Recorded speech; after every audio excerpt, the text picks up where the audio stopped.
Okay, let's go to Steam and check what's popular these days for a game review idea.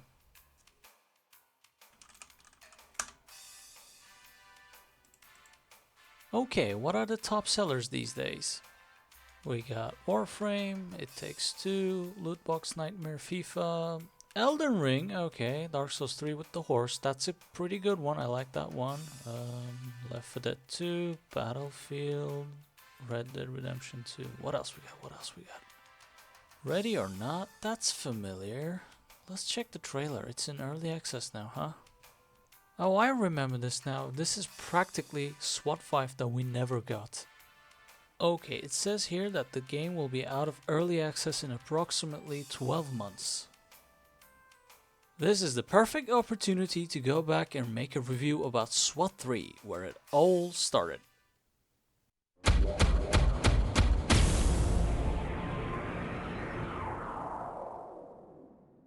Before explaining the premise, I want to show you how a typical mission plays out in this game. Alright, SWAT is en route to the Phoenix Club, 11567 West Pico Boulevard, RD 882 on a felony warrant service. Entry team is in position. Roger that. Go when ready. Stand by for entry. Try the door. Entry denied. Doors locked. Prepare to make entry. Breach, bang, and clear. Go when ready.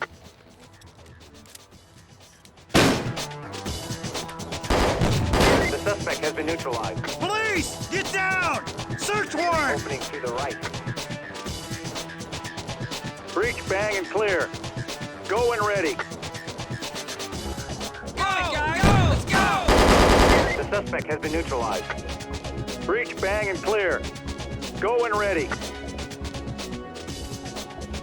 Red team reporting. Clear.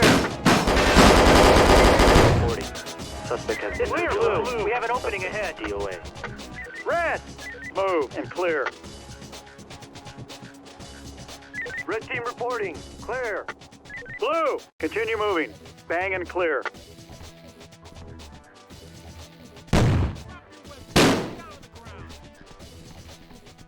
Breach and clear. Deploy CS. Go when ready.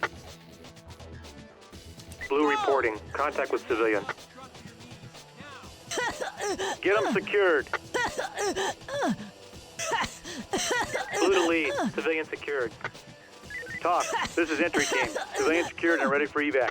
Copy. Trailers incoming. Proceed with caution. 10 David to entry team. Your mission's complete. Good job. Head back to talk. SWAT 3 is a tactical first-person shooter which was developed and published by Sierra back in 1999. As the title of the game suggests, it is a game in which you take control of a SWAT unit in Los Angeles during the then fictional future of 2005, where your unit responds to various real-life inspired fictional scenarios.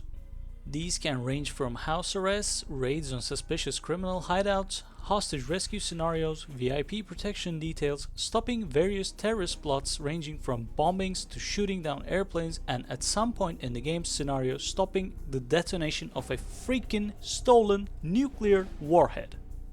I also want to mention that I was very surprised to see how, at the time, contemporary political topics were put into the game. I'm not going into detail here on YouTube, but the game gives motivation to some of the suspects based on their ethnicity and religion multiple times throughout the story. This sort of helps grounding the game in our real world, even though the events are complete fiction. But in the years following the release of the game, the real world saw acts of violence far surpassing anything fictionally depicted in the game itself. This kind of real-life world subject matter has become exceedingly rare to see in modern video games, and this has reached such a ridiculous point where a game depicting World War II can sometimes outright censor flags belonging to the Axis powers, or a game set in the modern setting can outright not mention the name of a country the conflict takes place in. It's just not something your modern Ubisoft or EA would even dare do today. I mean, just look at The Division 2. Ubisoft still claims to this day it has no political message, even though the subject matter is interwoven with USA and its inner power dynamics during a total system collapse. Anyway, I thought it was worth mentioning that seeing something like this surprised me in a video game today. I can describe the gameplay of consisting of two components. The first one is your own player character's surprisingly modern feeling first person shooter movement and controls. That is after you rebind the keys You can run and shoot bad guys, reload your guns, lean, peek around corners, things that have become industry standard in tactical FPS games today. And I am pretty sure I can recall this being the first video game ever that I personally played in which your character can lean. The second component is commanding your 4 squad members. This is done via the radio commands you can see on the top left corner of the screen. The commands are context sensitive to what you're aiming your crosshairs at and are hard-coded to be bound to the number keys on your keyboard. Some of the most common commands you use during the game is telling your men to follow you, breach and clear a room with their non-lethal grenades, cover a certain direction against enemies for flanking maneuvers, and telling them to start cuffing suspects and hostages. You can command all 4 men as a full element or choose to command them as 2-man mini-teams by giving them orders to red and blue teams respectively. This allows you to better micromanage your given situation and get things under your control. There is also a way to view your men's point of view from your helmet camera using the AND, HOME, INSERT and DELETE keys. And you can even command them from this point of view by pressing the caps lock key. This allows for you to breach a room with 2 entrances simultaneously with your 2 teams. In general, what you do in a given mission is always pretty similar. You enter the level and start methodically clearing rooms, rescuing civilians, detaining or eliminating suspects if they leave you with no choice. Afterwards, you report anyone in need of medical attention plus all of the arrests you have made. Oh, and you are expected to collect all the guns fallen from the suspects and complete any extra mission-specific objectives such as disarming bombs or SAM sites. While reporting every single event is realistic, it can get pretty tedious and silly plus noisy when there are more than 3 people you want to report in the room. The radio calls, while can be stacked, they each have to be finished before the next one can begin, so you end up needing to stand in a room for 15 to 20 seconds reporting everyone just to get going again. This can kill the momentum of the game and gets a bit repetitive after a while. I wish they had implemented some sort of generic report everything in the room function to the game, where your character would dynamically say 5 people arrested and 2 in need of medical attention. But considering that it was 1999 and I'm sure there were limitations as to what they could do with the game engine with the limited CPU power available at the time. The game also randomizes some of its elements each time you play a level. The number of enemies and hostages can change for every playthrough. The placement of every NPC is randomized as well, so you can only learn the layout of the levels but not where the enemies can appear. This factor, combined with the fact that there is no way to save your game mid-mission, makes entering and clearing each and every single room a serious and tense methodical process. Plus, if your character gets killed, you cannot continue playing. You have to restart the level. This forces you to use your squad and gadgets for gaining the upper hand against the usually numerically superior enemy force. In fact, it is almost 100% a good idea to either use a flashbang or tear gas grenade when entering a room, because you never have any idea who's going to be behind the corner or just standing in the middle of the room when the doors open. Technically, there is a mirror on a stick which allows you to peek around corners and potentially look inside rooms. This gadget can occasionally be useful, like here I spot 2 gunmen waiting to ambush me and I get the drop on them. But I want to say 9 times out of 10, when you open a door, the suspects inside will notice you and start shooting. This is why using your flashbang is the safer option and is much more consistent. Plus, there is no way to check under the door with the mirror, so it is a very situational gadget. Most of the levels in the game are reasonably sized and took me around 10 to 15 minutes to complete. There are 1 or 2 sort of introductory levels that you can finish in about 1 to 2 minutes, but these serve as sort of tutorial levels for the career mode. Finally, there are a few massive levels that are outliers which can take you between 20 to 45 minutes to complete. The worst one of these is a massive sewer level, which I'm pretty sure Civi 11 probably would have also ranted about. It is a damn maze where you have to search for multiple bombs to defuse and you have to eliminate every single suspect, and God help you if you manage to miss a single NPC or a weapon, because now you have to search every nook and cranny in this maze for that last missing objective. Oh, and apparently you have limited time to finish this level as well. Talk to entry team. There's 7 bombs, all on timers. You have limited time. Nope, I'm out. Never playing this level ever again. I can distinctly remember getting out a pen and paper as a kid and meticulously drawing an actual map of this level so I could just finish the damn thing. The weapons at your disposal are very limited but serve their purpose for a game of this size and scope. You have an MP5 as your SMG of choice, an MP5 SD which is a silencer, an M4 as your assault rifle, a Benelli M1 shotgun, and finally an M1911 pistol as your backup option. Since this game predates any modern shooter tropes, there is no system for customizing or putting attachments on your weapons, although I doubt it would have added anything significant to the gunplay that is present in the game. What I ended up doing was, if the suspects had body armor, I would equip the M4, otherwise I would equip the MP5. I would only equip the silenced version during the bomb defusal missions, but I have no idea if it makes a difference or not. Oh, and I also made sure to equip at least one man on the team with a shotgun, as it doubles as a door breaching tool for very fast room breaching. As you might have noticed already, there is no first person gun model in the game. You just have reticle that represents your iron sights of your chosen weapon. Shooting in this game feels just serviceable. There is no recoil that you need to manage. Although I noticed that running and shooting makes you slightly less accurate, but if you stand still and empty a full magazine with full auto, you can reliably hit what you're aiming at.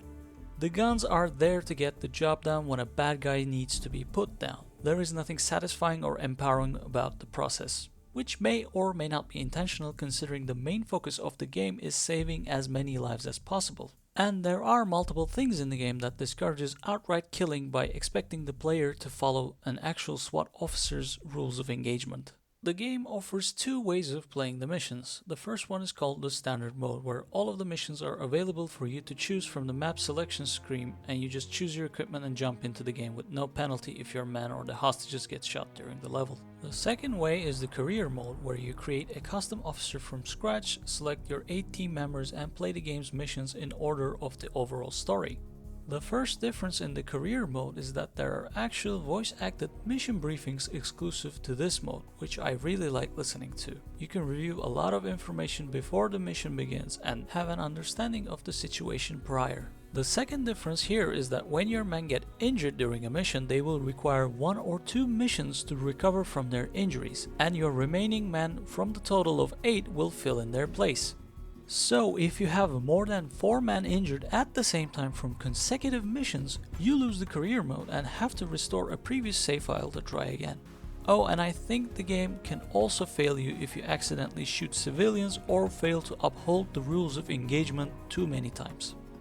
While I love the voice acted briefings, the annoyance-free way to enjoy the game is the standard mission mode. Since you need to play all the missions in order during the career, you can get stuck at an annoying one, like the sewer maze, and just give up on that mode. You can almost treat the game like a 15-minute roguelike using the standard mode with some regularly sized levels if you wish. Having came out in the year of 1999, you may expect the game to be blocky, ugly, and hard to look at, but I really don't think that is the case here. The environments in the missions try to depict a real-life location that you would see in an urban setting, and I have to commend the developers for managing to nail down the atmosphere using the primitive 3D graphics technology available at the time. These all look like real places that people go to work or live inside of. The game doesn't suffer from that empty boxy feeling rooms that you get from the games of that era. The character models also look like action figurine toys, which helps prevent that uncanny valley feeling that you sometimes get with these older games. And the game sometimes does things like working mirrors correctly. I mean, 23 years later with all of these graphical improvements and RTX technologies and whatnot, and there are still brand new games that can't display working mirrors correctly like this. Considering that this game is supposed to run in a 266 MHz Pentium 2 and does not require a 3D accelerator, aka the things that we call graphics cards today, the developers were really talented and managed to imitate the real world environments that they wanted using the technology that they had at the time. The audio design of the game, I would say, is pretty good for its time. The weapons sound loud and punchy enough. Put your hands up! Over your head! Do it! But one point of criticism I have is for the flashbang. It does a pathetic poof sound when it goes off. I mean, don't get me wrong, it works wonders against the enemies, but it could have been made louder to further cement how powerful of a tool it is. The voice acting of the characters feels pretty decent, but can feel amateurish at times. The main officer characters usually feel calm and professional, and the TOC guy that you speak on the radio has a really good delivery. Talk. This is entry team. Suspect is secure and ready for transfer. Copy, entry team. Trailers incoming. The civilians and suspects sometimes sound silly, but the game has some great dialogue given to them from time to time. Some VIPs actually get mad at you for cuffing them and threaten to report you to their supervisors. I golf with your lieutenant. He's gonna hear about this. And some of the suspects can scream like actual psychopaths, which I distinctly remember scaring the crap out of me as a kid. Suspect down. Red team reporting. Clear. So the VO overall feels nice for its time. Most certainly better than Half-Life or System Shock 2, which came out in close proximity to this game. As for the music, some of it is pretty amazing. Each level has 2 music tracks depending on your engagement mode, which is either stealth or dynamic mode. You can switch between the two using the page up and page down keys. But as you can probably see from the gameplay, there is really no stealthing in this game. So 99% of the time you are going to be in the dynamic mode and hearing the action-y music. The stealth mode feels like a music switch more than anything. Anyway, some of the levels have actual special unique themed music for them, and here is one of my favorites for the church level.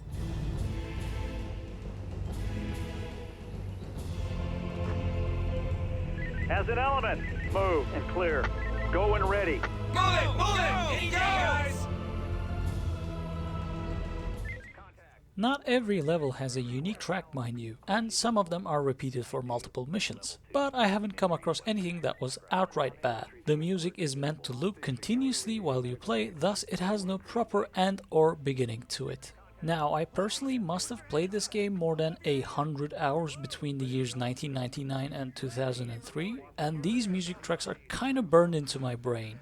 While it was nice to hear them again all these years later, they sort of tired me out quickly and I ended up turning off the music to maintain my sanity. Plus, I found it easier to concentrate on the gameplay with the music turned off, but this is a special case problem for myself. SWAT 3 has some of the best and the worst AI I have seen in a first-person shooter. When it works, the AI can leave your mouth open, making you question just what the hell is wrong with the video gaming industry and why hasn't AI in its modern titles is so damn stupid and feels like a regression from what this game did in 1999. Your squad intelligently enters and methodically clears rooms, makes arrests, detains weapons from suspects without you having to babysit them. They can dynamically enter rooms after you throw a grenade inside, they are smart enough to use their shotgun for breaching locked doors. The suspects also can surrender when they are shot and injured, making them feel like humans. They can even get back and pick up their guns from the floor if you fail to cuff and detain them. The civilians can run around screaming in panic and confusion, and they sometimes stubbornly refuse to be detained until you use tear gas on them. And sometimes the AI just craps out and gets stuck on a door, or gets you stuck on some stairs. Sometimes the civilians just stand around in the crossfire, calmly getting shot without moving. Now, the bonus content from the game files suggests that the developers were actually able to work with real police departments and try their best to depict the real-life tactics and behavior in their AI officers. The AI in the game feels like this cutting-edge technology from a parallel reality from 1999. If only they had some chance to iterate and improve the technology, sand out the rough edges in the system. Who knows what sort of dynamic NPC systems we would be playing with in our video games today. Now, the version of the game I'm playing here is the Tactical Game of the Year edition, which added some extra missions, a few new guns, but let's face it, this is literally them brute forcing an attachment system into the game. They also added a cooperative multiplayer mode where each player has command of a 5-man squad, and also made it possible to play single player with this 10 officer mode, and they even added a special 10-man career mode to the game. Plus, there are added new options of being able to take control of your AI teammates when your character dies, making it less frustrating to play the bigger levels. I'll just show footage of one of the larger maps with 5-man versus 10-man gameplay, just so you can see what a huge difference it makes lowering the difficulty. Currently, the game is digitally available to be purchased both on Steam and GOG. I personally have the GOG copy of the game, and it ran fine-ish on Windows 10. I also tested the GOG copy on an older Windows XP computer and it refused to run until I installed a bunch of codecs for the video files, but I eventually got it working on that computer as well. There are people on Steam reviews saying that the Steam version is outright not working for people and they should buy it on GOG. I cannot vouch for any of this as I do not have the Steam version myself. There is also the CD version of the game, but sadly I remember never being able to get that running on our family computer once we had switched to using Windows XP from Windows 98. When I first installed it on my Windows 10 PC, I have noticed some stability problems and outright framerate drops occurring even with the GOG version. While I do not know the full technical reasons for why these occur, it has something to do with Windows having to emulate very old versions of some DirectX calls, and it just totally sucks at doing these things. But there is a program called DGWoody which does a much better job of handling this emulation layer and translates the game into much more modern DirectX 11, and without using that program it would have been almost impossible for me to record footage of this game. Finally, it is possible to tweak the game into running in higher resolutions. It just was not designed to be run at anything higher than 1024x768. The art assets do not scale properly to modern resolutions and end up looking tiny on the screen. So I personally went with using 1280x720, which is 16:9 aspect ratio and is very close to the 1024x768 resolution that the game was designed for. I'll leave a link in the description to PC Gaming wiki page where I found all the information regarding these tweaks. In conclusion, SWAT 3 offers a very unique type of FPS tactics gameplay that you don't really see any alternatives to. This is why Ready or Not had me so excited. For the first entry in the franchise, and yes, SWAT 3 is confusingly the first of its kind, it is still worth playing due to its very simple pick up and play nature, plus the relatively small time investment required from the majority of the levels included in the game. If you can get past the dated graphics, which I personally find very charming by the way, SWAT 3 is still worth purchasing and playing for the unique gameplay it has to offer. This genre unfortunately has been laying dormant for many years, and the last proper entry was in 2005 with SWAT 4, which I also plan to cover before Ready or Not comes out of early access. And that's the end of the video. If you enjoyed, please like and subscribe, maybe comment down below. Please take care of yourselves, and I'll see you in the next video.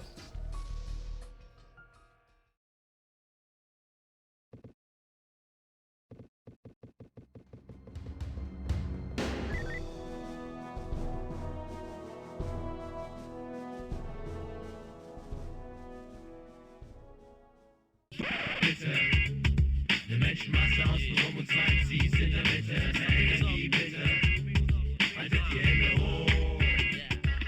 Mehr Energie bitte. Eine Menschenmasse außenrum und zwei MCs in der Mitte. Mehr Energie bitte, haltet die Hände hoch. Nur mehr Energie bitte, eine Menschenmasse außenrum und zwei MCs in der Mitte. Wer jetzt noch sitzt, kriegt Dritte. Sich vorm Applaus schon auszuruhen, ist bei uns nicht Sitte. Also einsteigen, Ohren öffnen, der Kopf nickt zum Rhythmus. Wenn der Input online ist, offenbart sich, was damit muss. Man kann nicht spüren, man fühlt es. Tief im Innern blüht es, putscht dann auf, macht ein locker. Und erhitzt, was unterkühlt ist. Ich weiß, wovon ich spreche, weil das mein Spezialgebiet ist. Sozusagen, so zu sein, wie man ist. Und zu akzeptieren, was man kann. Glaubt mir, man kann es. Klar gehört Mut dazu, denn wer kriegt schon was umsonst. Man muss kämpfen und zwar mächtig mit der Technik des Mr. Bond auf Schleichwegen bewegen, um da mitten im Geschehen den Lautstärkeregler bis zum Anschlag aufzudrehen.